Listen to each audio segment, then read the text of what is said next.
Hello everyone, welcome back to my channel. अगर आप channel पर न्यू हैं तो प्लीज़ चैनल को सब्सक्राइब कर लीजिएगा। और गाइस, प्लीज़ आप सबसे मेरी एक रिक्वेस्ट है कि वीडियो को लाइक भी कर दिया करो। बहुत सारे लोग वीडियो देखते हैं पर लाइक नहीं करते हैं। जब मैं देखती हूँ कि लाइक्स अच्छे मिले हैं तो मुझे थोड़ा सा मोटिवेशन मिलती है कि मैं ऐसी ही स्टोरीज़ आपके लिए इन फ्यूचर लाती रहूँ। आई होप कि आप लोग मेरी बात को समझेंगे। तो चलिए हम यू आर माई होम का पार्ट 4 शुरू करते हैं। वेंग न जाने कितनी ही देर तक लान वांगजी के गले से लगा रहा। रोने की वजह से उसकी सांस काफ़ी हैवी हो गई थी। वांगजी ने धीरे से कहा, बॉस बॉस। तभी अचानक से वेंग उससे अलग हुआ और बोला, आई एम सॉरी। वांगजी उससे कुछ कहता तब तक वहाँ सीनियर लुओशिन आ गए। उनको देखते ही वेंग ने तुरंत अपने आंसू पोंछे और स्माइल करते हुए कहा, सीनियर आप यहाँ? लुओशिन ने कहा, बॉस कंपनी में आपको कोई प्रॉब्लम तो नहीं फेस करनी पड़ रही है? वेंग अपने आंसुओं को दूसरों से बहुत अच्छे से छुपा लेता था, सिवाय जियांग यानली के। उसने कहा, सीनियर लुओशिन, मैंने आपसे कितनी बार कहा है ना कि आप मुझे बॉस कहकर मत बुलाया करिए। और रही बात कंपनी की, तो वहाँ सब बहुत अच्छे से जा रहा है। लुओशिन ने कहा, लान वांगजी, तुम यंग मास्टर का ध्यान अच्छे से तो रख रहे हो ना? और कोई पर्सन ऐसा तो नहीं दिखा तुम्हें ऑफिस या कहीं पर जिस पर तुम्हें डाउट हो रहा हो? तभी वेंग हंसते हुए बोला, सीनियर आप भी ना कितना टेंशन लेते हैं। मेरा ये बॉडीगार्ड अपनी ड्यूटी बहुत अच्छे से निभा रहा है। ये कहते ही वेंग ने अपना हाथ वांगजी के कंधे पर रख दिया। लुओशिन को लगा कि कहीं लान वांगजी पहले दिन की तरह हरकत ना करे, पर वो वांगजी को बिल्कुल शांत देखकर अचरज में था। वेंग ने कहा, सीनियर लुओशिन, क्या अब हम सब अंदर चलें? रात का 9 बज चुका था। जियांग यानली डिनर पर सबका वेट कर रही थी। वेंग को देखते ही उसने कहा, आशियान आज तुम्हें इतना लेट कैसे हो गया? और क्या तुम? तभी उसकी नज़र सीनियर लुओशिन पर गई। उसने कहा, सीनियर आप इस टाइम कहाँ से आ रहे हैं? लुओशिन बोला, बॉस मैं सीनियर बॉस को देखने आज हॉस्पिटल गया था। डॉक्टर ने बोला है कि आज उनकी बॉडी में थोड़ा मूवमेंट हुई थी। वेंग ने कहा, ओह सॉरी शिजे, मैं तो आपको ये बात बताना ही भूल गया था। जियांग यानली ने कहा, मैं समझ सकती हूँ आशियान, तुम्हारे ऊपर ऑलरेडी कंपनी की कई सारी जिम्मेदारियां हैं। वेंग को थोड़ा रिलीफ हुआ था कि जियांग यानली कुछ समझ नहीं पाई थी। जियांग यानली बोली, सीनियर प्लीज़ आप भी हम सब के साथ आज डिनर करिए। लुओशिन कहता है, अरे नहीं नहीं बॉस, मैं कैसे? तभी वेंग ने लुओशिन को पीछे से कंधे से पकड़ा और कहा, आप अपने बॉस की बात नहीं मानेंगे? फाइनली लुओशिन उन सब के साथ डिनर करने के लिए तैयार ही हो गया। जंगजा भी डिनर टेबल पर बैठा हुआ था, पर उसकी हिम्मत नहीं हुई कुछ बोलने की, क्योंकि वो लुओशिन से डरता था। इस बार जियांग यानली ने वांगजी को खाने में कोई भी स्पाइसी डिश नहीं दी। वेंग खाना खाते खाते न जाने अपने किन ख्यालों में खो गया था। तभी जियांग यानली बोली, आशियान क्या हुआ, खाना अच्छा नहीं बना है क्या?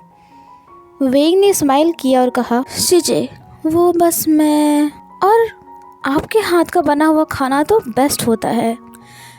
वांगजी वेंग को बहुत ध्यान से देख रहा था। वो जानता था कि बॉस उस शुयांग की वजह से परेशान है, पर वो ये बात किसी से कह नहीं सकता था। डिनर खत्म होने के बाद सब अपने अपने रूम्स में चले गए। लुओशिन अपने घर जा चुका था। वेंग रूम में एंटर करने ही वाला था कि तभी फिर से उसके पास किसी की कॉल आ गई। वेंग ने रूम में जाकर वो कॉल उठाई। वो कोई और नहीं, शुयांग था। वेंग ने जल्दी से रूम का दरवाज़ा बंद किया और कहा, शुयांग तुमने इस टाइम मुझे क्यों कॉल किया है? और मैं तुमसे फिर पूछ रहा हूँ, मेरा ये नंबर तुमको कहाँ से मिला है? शुयांग ने कहा, वेंग माय स्वीटहार्ट, ऐसे मुझे इग्नोर मत करो। वेंग ने अपने हाथ की मुट्ठी को कसकर बांधा और कहा, शुयांग तुम ये सब क्यों कर रहे हो? प्लीज़ मुझे जीने दो। शुयांग हंसा और बोला, मैंने क्या किया है? वेंग क्या तुम सब भूल गए कि हमारे बीच में क्या क्या हुआ करता था? कि सुनते ही वेंग की पूरी बॉडी डर के मारे कांपने लगी। उसने कहा, शुयांग प्लीज़ आई बेग यू, मेरा पीछा छोड़ दो। और शुयांग बोला, डियर वेंग तुम्हें तो पता ही होगा कि मैंने किसी काम से ही तुम्हें कॉल किया है। उसने कहा, मुझे कुछ पैसों की ज़रूरत है, अगर तुम मेरी हेल्प कर दोगे तो मैं वादा करता हूँ कि तुमको फिर कभी परेशान नहीं करूँगा। वेंग की आंखों में आंसू आ गए थे। उसने कभी ये सब सपने में भी नहीं सोचा था कि जिस इंसान से कभी उसने इतना प्यार किया था, आज वही उसके साथ ऐसा करेगा। वेंग ने कहा, शुयांग मैं तुमसे डरता नहीं हूँ, ऑलरेडी मैंने बहुत कुछ झेला है, अब और नहीं। शुयांग बोला, तो फिर ठीक है वेइंग, जिस राज को तुम्हारे डैड ने फैमिली और दुनिया से छुपाया है वो सच सबके सामने आ ही जाएगा। फिर तुम्हारी फैमिली और इस कंपनी का क्या होगा तुम सोच सकते हो। ये सुनते ही वेइंग की बॉडी फ्रीज हो गई। उसने रोते रोते कहा, शुयांग प्लीज़ मुझे जीने दो, सब कुछ तो तुमने मेरा बर्बाद कर दिया था, अब और क्या चाहिए तुम्हें मुझसे। शुयांग हंसा और बोला, बस थोड़े से पैसे। वेइंग बोला, लेकिन मेरे पास पैसे नहीं हैं। शुयांग बोला, OMG, एक बिलियनियर कंपनी का मालिक मुझसे ये कह रहा है कि उसके पास पैसे नहीं हैं। हाँ वेइंग, तुम्हारे लिए 10-20 लाख तो कोई मैटर नहीं करते होंगे। रोने के कारण वेइंग की आवाज़ भी सही से नहीं निकल पा रही थी। शुयांग बोला, वेइंग मैं तुम्हें 4 दिन का टाइम दे रहा हूँ, बाकी तुम खुद समझदार हो। ये कहकर उसने कॉल काट दी। वेइंग काफ़ी देर तक फ़ोन अपने हाथ में ही पकड़ा रहा।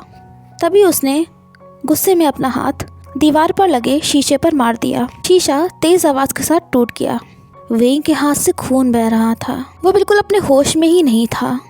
उसे यही लग रहा था कि अब वो क्या करेगा।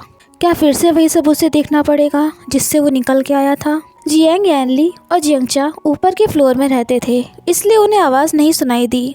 पर वांग जी वेइंग से थोड़ी ही दूर पर सेम फ्लोर पर रहता था। शीशे की तेज़ आवाज़ से वांग जी की नींद खुल गई। वो बस बेड पर लेटा ही था और हल्की नींद आई ही थी कि कुछ टूटने का साउंड सुनाई दिया उसे। वांग जी ने अपनी गन उठाई और धीरे कदमों के साथ आगे बढ़ा। आवाज़ वेइंग के रूम के पास से आई थी। वांग जी ने सोचा कि बॉस के साथ कुछ गलत तो नहीं हुआ है। उसने धीरे से डोर पर नॉक किया और कहा, बॉस आप ठीक तो है? पर कोई रिप्लाई नहीं आ रहा था।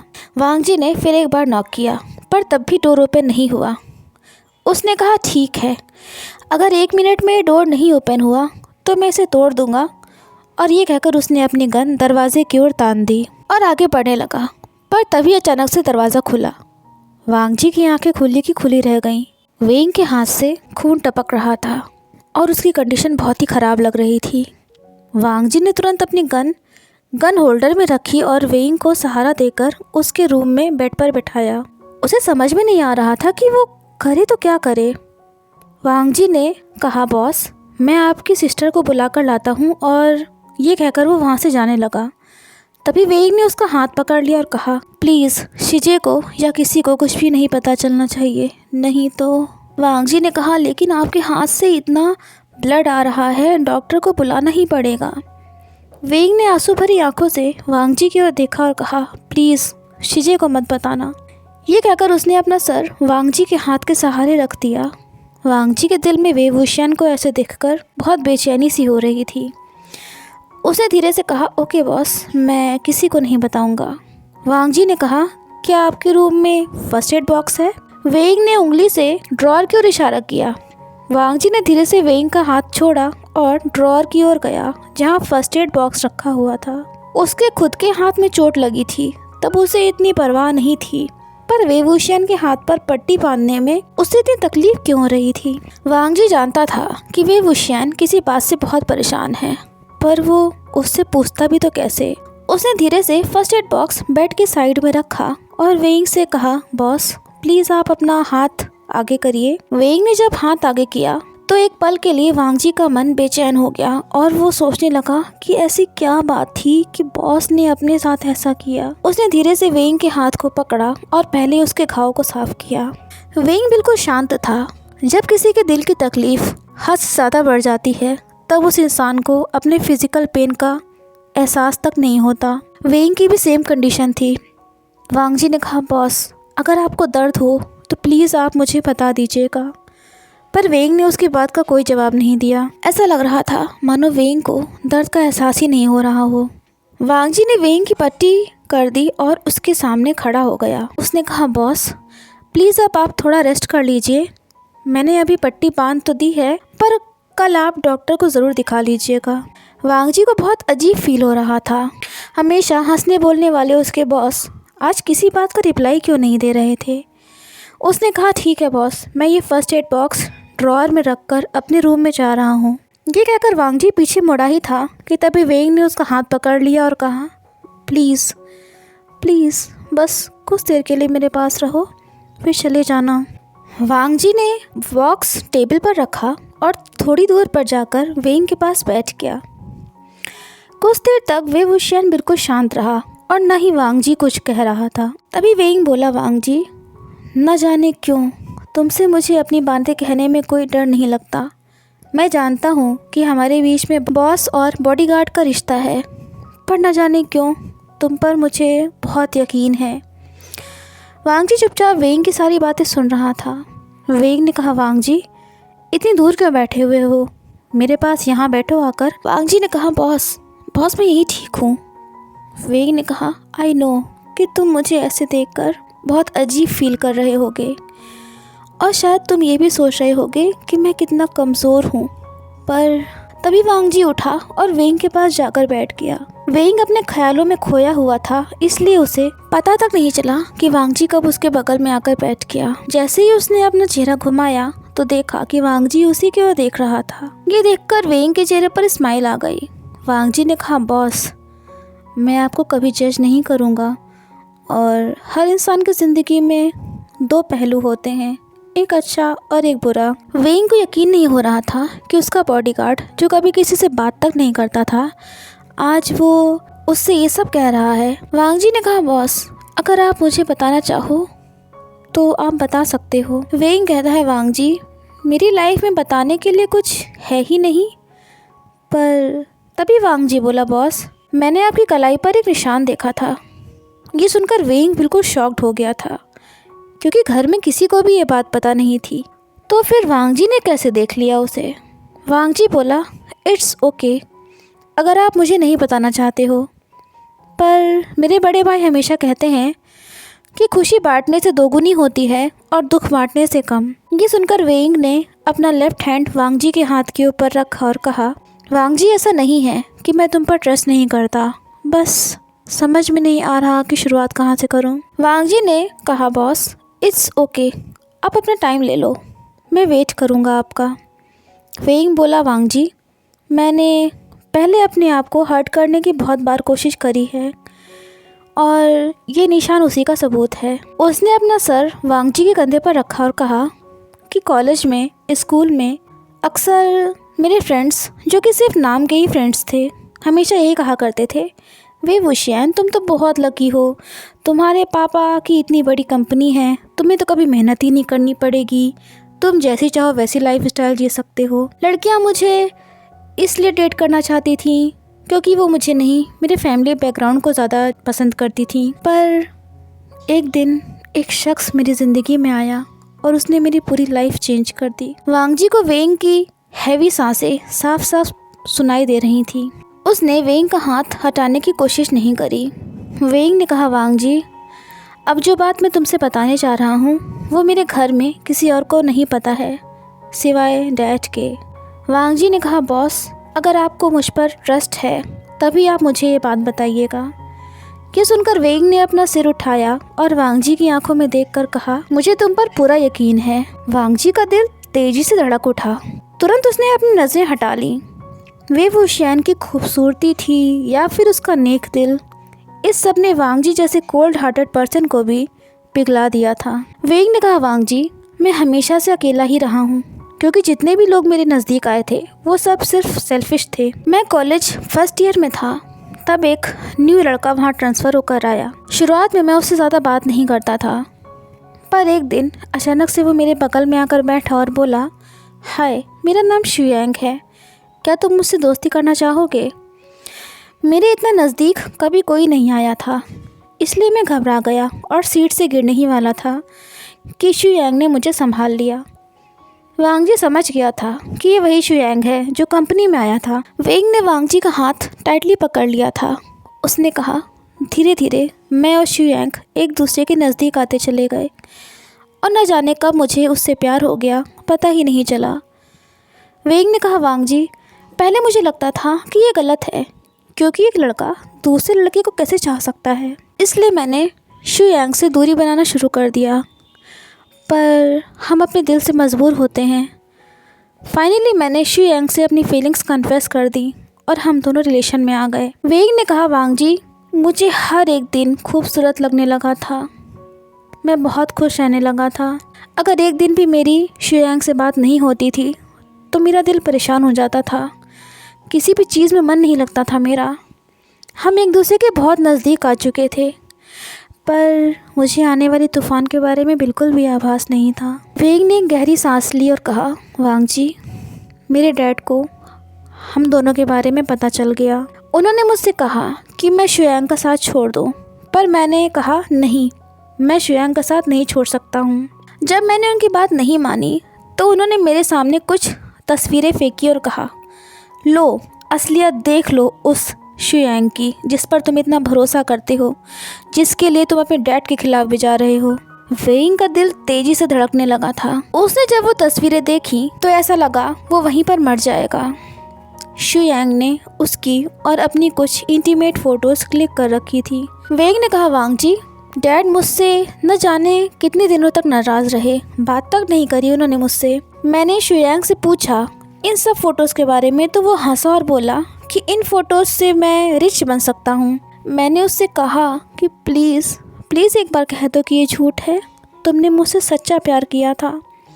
पर शुयांग ने मेरे बहते हुए आंसुओं की ओर देखा तक नहीं और मेरे डैड से 1 करोड़ रुपए मांगे ताकि मेरी और फैमिली की रेपुटेशन बची रहे और ये सच बाहर न जाए। डैड के लिए उनकी रिस्पेक्ट बहुत इम्पॉर्टेंट है। शुयांग ने मेरे डैड से कहा कि अगर वो उसे 1 करोड़ रुपए दे देंगे तो वो सारी फ़ोटोज़ और उनकी फ़ोटो कॉपीज़ भी डिलीट कर देगा। मेरे डैड को उसकी बात माननी ही पड़ी। शुयांग पैसे लेकर चला गया और डैड ने मुझसे कई दिनों तक बात नहीं करी। मैं दिन भर रूम में अकेला रहता था। वेइंग ने कहा, वांग जी, शीजे ही एक थी जो मुझसे प्यार से बात करती थी।